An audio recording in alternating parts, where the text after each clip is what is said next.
Welcome to Disrupting Peace, a show about why peace hasn't worked and how it still could. I'm Bridget Conley, Research Director at the World Peace Foundation. There are many myths about the connections between climate change and conflict. These include the idea that as the Earth warms, increased conflict is inevitable, or that war can be made green, say by reducing military emissions or creating biodegradable weapons. But what if the inequalities and exploitation that are destroying the environment are also driving conflict? Today's guests will help us understand how preventing conflict and responding to the climate crisis actually go hand in hand. Tatiana Garavito Ibañez is a facilitator, organizer, and lifelong student dedicated to exploring the intersections of migration, race, and climate justice. She co-leads care and repair initiatives at Tipping Point UK. Tatiana divides her time between her home country, Colombia, and Belfast in the north of Ireland.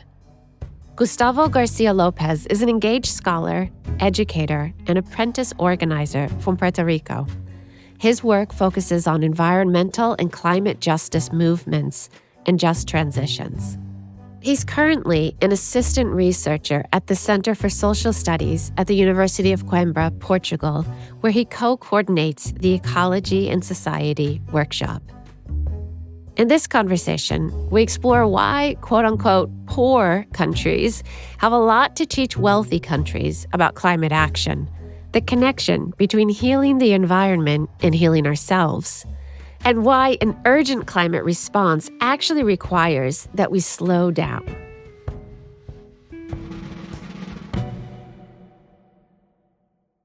Gus, Tatiana, welcome to Disrupting Peace. Thank you so much. Thanks for having us. Thanks for having us. So I want to start with some basics. How do you define climate justice? Gus, can we start with you? Yeah, sure. Climate justice is the pursuit of equity, real democracy, meaningful inclusion, and power by those most affected by the climate crisis. Tatiana, would you add anything to that? To answer that question, one needs to go back to how we got to the current climate crisis, the histories that have shaped this moment. And I think for me, that history talks about the genocide, the destruction of knowledges and traditions and colonialism and all of the systemic oppression that communities around the world have faced for the last, hundreds of years. You know, that's the root of the crisis that we're facing. And the other thing I wanted to say is that climate justice is a term that is used in the West. But if you talk to many communities around the world, they will talk about the work that they do as like they are stewards, they're protecting life or they're protecting water. If you go to like a lot of places in Latin America, people wouldn't understand when you say climate justice. There will be other ways and other traditions to explain the work that they are trying to do. Yeah, I just wanted, just beautifully put by Tati. She's bringing that crucial point about like abolishing all these structures of power that have led us to the crisis. No, this is really crucial. Colonialism, capitalism, racism, patriarchy, all of these root causes. And then what she was saying now reminded me about, that many times you have all these local struggles that are not embedded in these transnational networks. And indeed, we see that all the time they are not really focused on the climate as the main concern. Their main concern is the immediate life needs, water, land, food, housing, energy.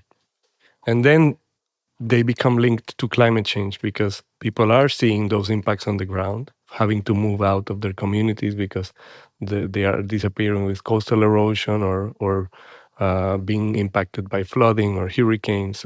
But that there is still that disconnect between the transnational discourse of climate justice and the local struggles. Yeah, it's a luxury of distance to be able to talk about climate change or sort of the global impacts versus people who are living with, like you said, the day-to-day life of living in an environment that's hostile.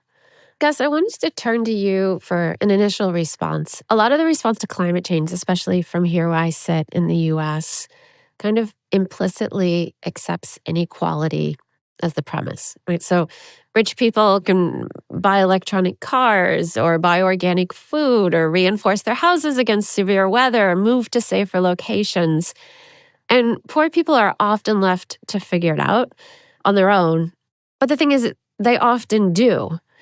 And I guess one of the things I wanted to ask you, Gus, is how can wealthier countries and societies, what can they learn from the environmentalism of the poor? I think a basic lesson is solidarity and mutual aid are at the heart of any response to the climate crisis. And so the solutions that rich people and rich countries are employing are usually individually solutions, in the sense that, I will insure my house, I will get my diesel generator for when the electricity goes off. No, we have like a super generator that will even allow me to have air conditioning while, poor people don't have the basic energy needs for staying alive. They don't have electricity for refrigerating medicines, so that insulin, or they don't have electricity for oxygen, or they can't refrigerate and they don't have money to buy food, and there's no supermarkets open in their communities. So these kind of situations that lead to a lot of death, as happened in Puerto Rico after Hurricane Maria in 2017. And so in those instances, what poor people that are not really poor, is a name given from a mindset of money, those people, they turn to mutual aid, solidarity, to care for each other. There are solidarity brigades, for instance, that happen between farmers to help rebuild the houses and the infrastructures of the farm, replant. The transfer of wealth needs also to be at the core of this. There should be a redistribution that is not only financial, it's also about power, it's also about authority, it's also about decision-making roles, changing our relationship to each other and to the territory, to the earth, Gus, you said we should transfer wealth and redistribute land. What's the starting point? What does that look like practically to get started? I mean, it looks like many different things. There's global discussions about taxes on the super rich, to global corporations, to be able to redistribute some of that wealth. And the discussions are very not radical in the sense that it's really small taxes that could generate so much wealth to redistribute. And the same at national levels. But there's other discussions that are deeper, that go into the history of colonialism and how much wealth was robbed, how much land was robbed, and how that has continued until today. And here I'll give the word to Tati, because she has been working specifically on this topic much more than I. So we've been working on climate reparations for some time, understanding that everything has to change, of course, but also that there is a financial repair that needs to happen to redistribute power back to communities. And just to give you an example, there is like this process that is taking place in the UK where like people in their 30s, 40s who have inherited land and money, so power, are coming together to say, we shouldn't have this money and this land in the first place. Can we come together to think about how we can repair communities where this wealth and this money has been taken from? And then on the other hand, there are movements and collectives also coming together to think about how can we receive this land? How are we going to be accountable to movements, to communities? You also have funders and philanthropic institutions also thinking about this, like, why are we the ones responsible or in charge of deciding who gets this money that we have, which has been created because of this injustice and this kind of like imbalance of power? So all of these conversations are happening, and I do think that distribution, reparations has to be at the core of all of our organizing, even our relationships. I don't know about yourselves, but my partner and I had conversations about, so how much money do you earn and how much money I earn, and do I care for other people? Like, how does the wealth relations have to like work between the two of us. So I mean, with this, I just want to say this is a conversation that has to happen across across our lives. And so just some examples as to like how that can happen and is happening already in a lot of places. Yeah. One question I had for you, and you've answered it a little bit. How does history matter if we are going to grapple with the future of climate change? Sometimes ants have this way of getting stuck in these death spirals, because they kind of like lose track and then they start to kind of like go around and they don't realize they're going just around and around and they get lost from like the rest of the ants. And I feel sometimes that if we don't understand our histories and where we come from, we get stuck in these death spirals. And I feel that we are going through a moment like that. I look around here, for instance, in the north of Ireland, and I see that there is still a lot of segregation. There's been a lot of fascist riots across Scotland and here as well in Ireland and England. And I do think that it's a reflection of like moments in history when we have done harm to each other and we haven't really taken the time to understand how we continue to perpetuate that violence with ourselves and also with each other. The way that both of you are speaking about activism and about the pace of change and of what needs to be done, it sounds very different from what we hear from mainstream climate activism, which is very much date-driven. If we don't reduce emissions by X amount, by X year, that the world will be beyond devastation. And I don't want to discount that sense of sort of measurable urgency, but I just really wanted to highlight and ask either of you if you have more to say about why you think whether it's also need or we mostly need this more reflective type of climate action that's based more in solidarity and has a stronger sense of history behind it. Because what you're saying is it's very different from what we hear from, UN climate meetings. It's really funny because every year the UN organizes a COP and every year they're like, everything has to change, tomorrow.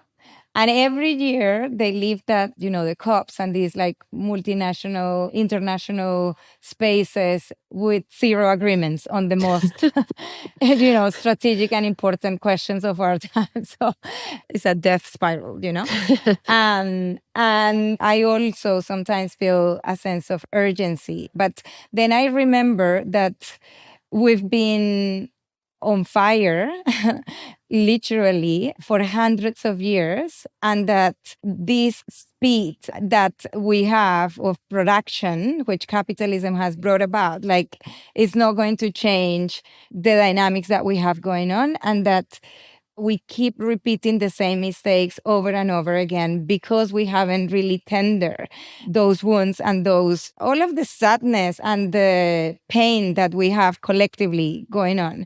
Yeah. Yeah, I think that the changes that we need are at so many levels, starting from the change within that to deal with our wounds, with our individual, collective. This really requires time as any type of process to confront that trauma and address it. It takes time. That's one thing to consider.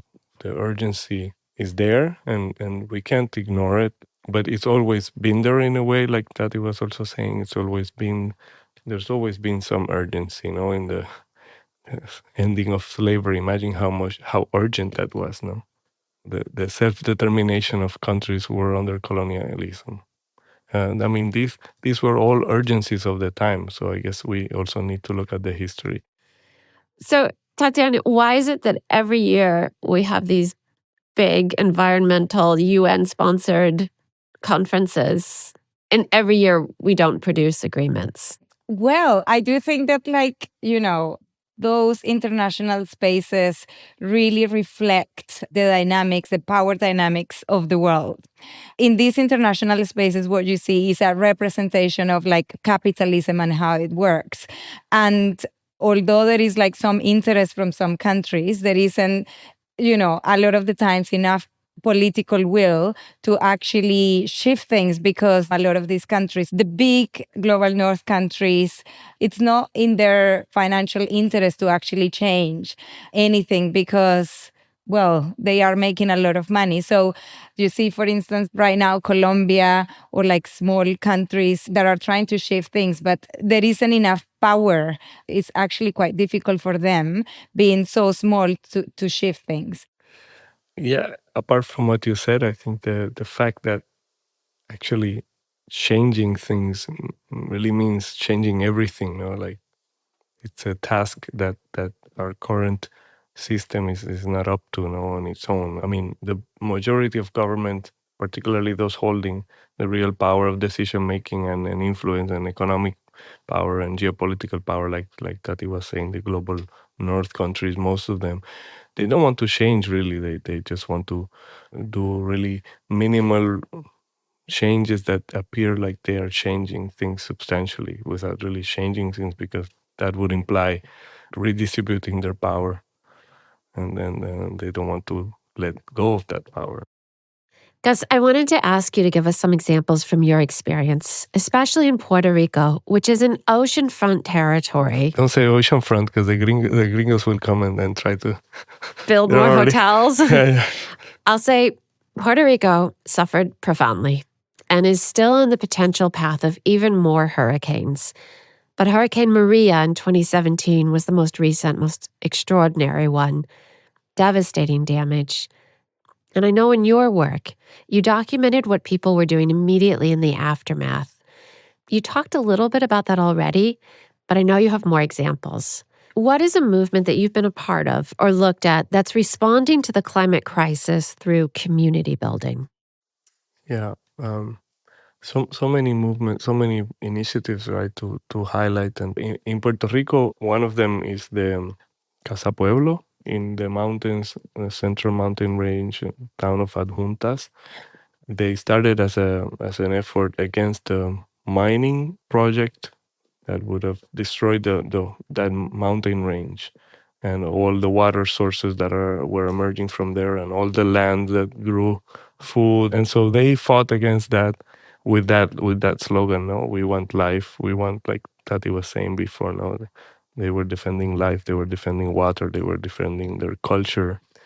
So they've allied with engineers, for instance, to find renewable energy systems that can be produced with low cost and that can be distributed in the communities. And they've allied with environmental scientists to study the impacts of gas pipeline that the government was proposing a bit more than a decade ago in the region, and things like that. Then they have the culture to disseminate that knowledge in ways that are meaningful to people, no? Because scientific language oftentimes doesn't make sense in the everyday, So to translate that into poetry, into visual art, into theater, into cinema, they develop their own, what they call autogestión projects, to also generate income for the community, to generate resources. Wait, what does autogestión mean? Yeah, autogestión can be roughly translated as self-management, which is the capacity of people to provide their own essential needs and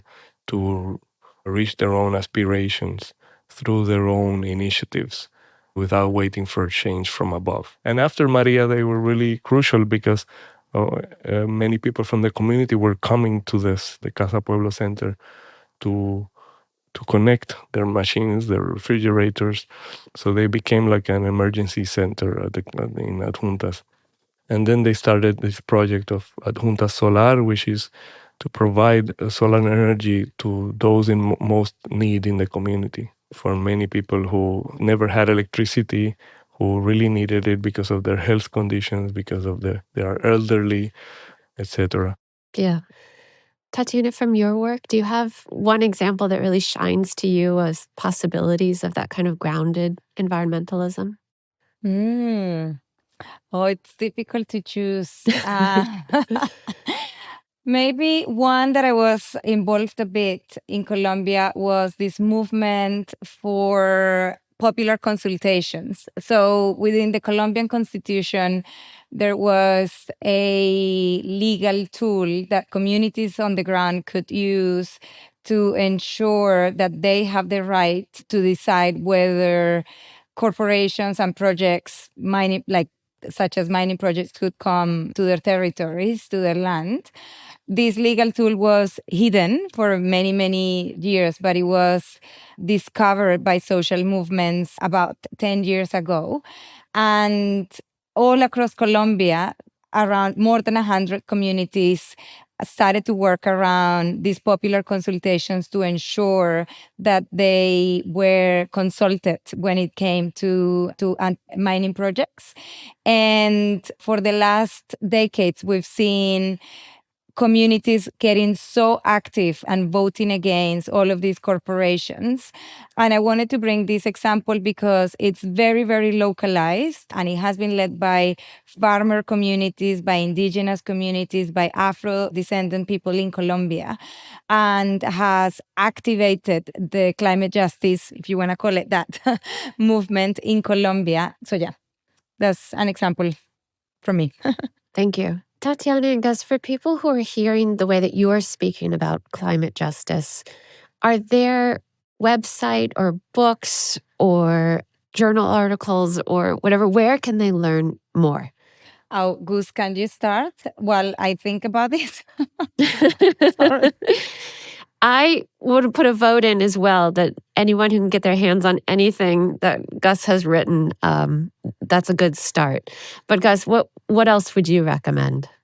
Hilda Llorens she's an anthropologist. She wrote a beautiful book that is called Making Livable Worlds, which narrates the stories of people from the Afro-descendant communities of the south of Puerto Rico, and particularly women, and how they are building environmental justice. Also, the website of Casa Pueblo for people who want to learn more, and they have a lot of publications of their own. They've been also writing books of their own and developing their own theory, their own practice. No? So it's www.casapueblo.org. And one last book that I've been part of the collective that edited it and produced it is called Insurgent Ecologies. It's a book coming out which features reflections from movements and scholar activists working on the front lines of struggles for these other worlds. And it's coming out now in October from Fernwood Publications. Tatiana, did you Yes. pull together your list? Well, yes, as you said, I encourage everybody to read Gus and all of those books that you suggested. I was going to say also a book that was really important for me back in the days was The Wretched of the Earth by Frantz Fanon. But I think that for this, I'm going to say that there is so much knowledge that is not written anywhere. And I would like to encourage people maybe listening to this to go and talk to the people that are bringing communities together in your neighborhoods, to go and talk to people that are organizers in local campaigns, to go and talk to your grandmothers, your grandfathers, the elders of your communities, because there is so much storytelling. It's so political, and that really, really shows the many ways in which we have come to be here. Just become really curious and go and talk to those people that are not published anywhere and that hold the care and well-being of communities in so many places. Totally love that response. We always end with an exercise in future dreaming. So let's pretend it's 100 years in the future. So it's 2124. My fictional grandkids are now elders. The world is more lush and vibrant. It's more fair and sustainable. And it enjoys peace. What did we do in our lifetimes today to help us get to that future?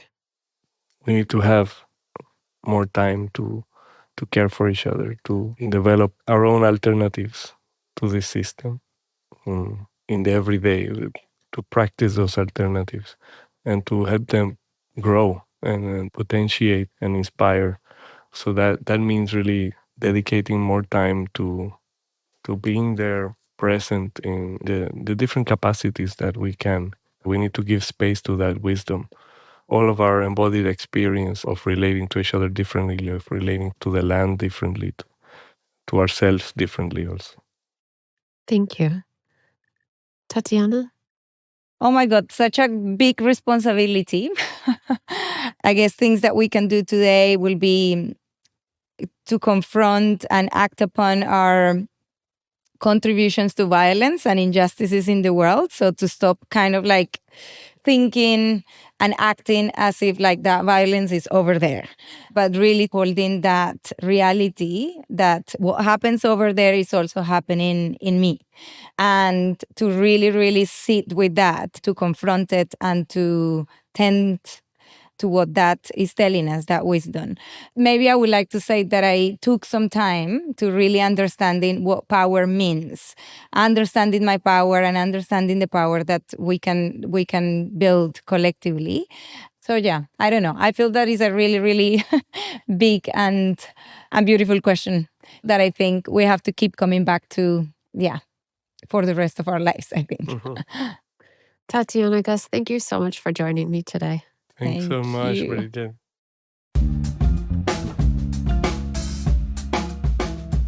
I have friends who are strong advocates for the environment and who often express their exhaustion with human ignorance, wastefulness, and destruction. I understand their perspective. Relentless news of wildfires, melting ice, species annihilation, and somehow there are still people denying that climate change is even happening. It all seems to confirm the view that humans are hopeless. What I find inspiring in listening to Gustavo and Tatiana is how they uplift examples where people respond to climate change through community building. Suddenly, the so-called natural world and the human world no longer feel like hostile, opposed realms. A door opens for us to see how social justice is intimately tied to our collective future on this planet. And maybe we should shift our climate response from focusing solely on a hypothetical apocalypse to finally reckoning with our past.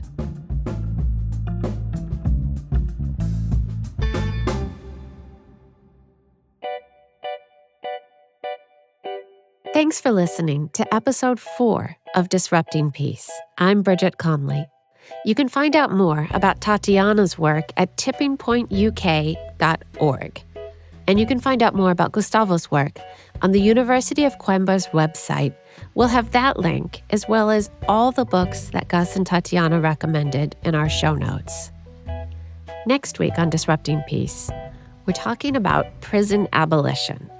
We'll be discussing what the movement to end prisons has to do with peace, and how formerly incarcerated people are leading the way to real change. Right now, we've got one solution to crime, and that is prison. And instead, we got to come up with 1 million alternatives to prison. And we should all be working on that. We should all be invested in how do we starve the prison system of people? How do we starve it out of existence and rebuild our communities? Disrupting Peace is a production of the World Peace Foundation. Find out more at worldpeacefoundation.org and follow us on X at WorldPeaceFDTN, all one word. That's WorldPeaceFDTN. The show is produced by myself and Emily Shaw. Engineering by Jacob Winnick and Asia Simpson. Marketing and social media by Kelsey Henquinet. Show artwork by Simon Fung. Special thanks to Jeremy Helton, my colleagues Lisa Avery, B. Arneson, and Alex Duvall, and the team from the Tufts Digital Design Studio, including Kimberly Lynn Ferrero-Arnias and Miles Donovan. Okay, until next time, stay skeptical and hopeful.